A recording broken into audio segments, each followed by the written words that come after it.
L'affaire Balthazar est un scandale d'une ampleur inédite, qui secoue actuellement toute l'Afrique francophone. Balthazar, surnommé Bello, président de la Communauté économique et monétaire de l'Afrique centrale, CEMAC, est accusé d'avoir filmé ses ébats, avec plus de 400 femmes, dont certaines sont mariées, enceintes, ou même mineures leur filant des maladies au passage.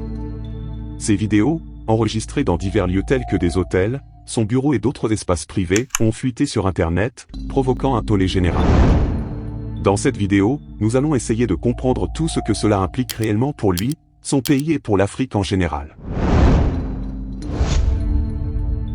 Les vidéos ont suscité de vives réactions sur les réseaux sociaux, divisant les opinions publiques. Certains blâment les femmes impliquées, tandis que d'autres mettent l'accent sur la responsabilité de Balthazar. En effet, ces femmes, mariées ou célibataires, étaient conscientes d'être filmées, ce qui complexifie les jugements portés sur cette affaire. Le scandale met en lumière des questions de moralité, de dignité et de responsabilité personnelle. Les répercussions sociales sont profondes. La dignité de toutes les personnes impliquées est sérieusement mise à mal. Pour Balthazar, un homme marié et père de famille, la question se pose, comment un individu occupant un poste aussi élevé, celui de directeur général de l'Agence nationale d'investigation financière, ANIF, a-t-il pu se permettre un tel comportement? Pour les femmes, mariées ou célibataires, le scandale entache leur réputation et leur dignité. Le scandale soulève également des préoccupations sanitaires importantes. Les vidéos montrent des relations non protégées, augmentant les risques de propagation de maladies sexuellement transmissibles. Cette situation pose des questions cruciales. Que risquent les maris des femmes impliquées? Et quelles sont les garanties que les jeunes femmes célibataires n'ont pas transmis des infections à leurs partenaires? Une enquête judiciaire en cours. Le parquet du tribunal de Malabo a rapidement ouvert une enquête. Le procureur général a souligné l'importance de déterminer si Balthazar aurait sciemment propagé des maladies transmissibles via ses relations sexuelles non protégées. Si cela est prouvé, il pourrait faire face à des accusations graves pour atteinte à la santé publique, un délit sévèrement puni par la loi équato-guinéenne. Un audit sanitaire est également en cours pour évaluer l'impact de cet incident sur la population. Ce scandale met en évidence une tension entre les valeurs traditionnelles africaines et les comportements modernes. Historiquement, la polygamie a été adoptée dans de nombreuses cultures africaines, comme une manière de gérer les relations multiples tout en préservant la stabilité et l'intégrité des familles.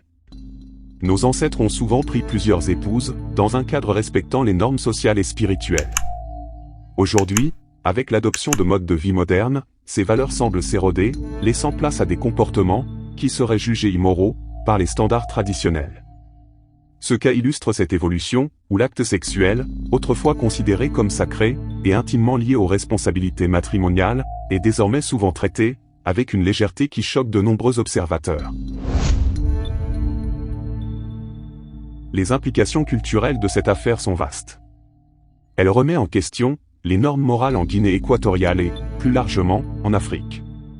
Quelle image ce scandale renvoie-t-il aux jeunes générations? Comment un dirigeant de haut rang, censé être un modèle, peut-il s'impliquer dans un comportement aussi répréhensible?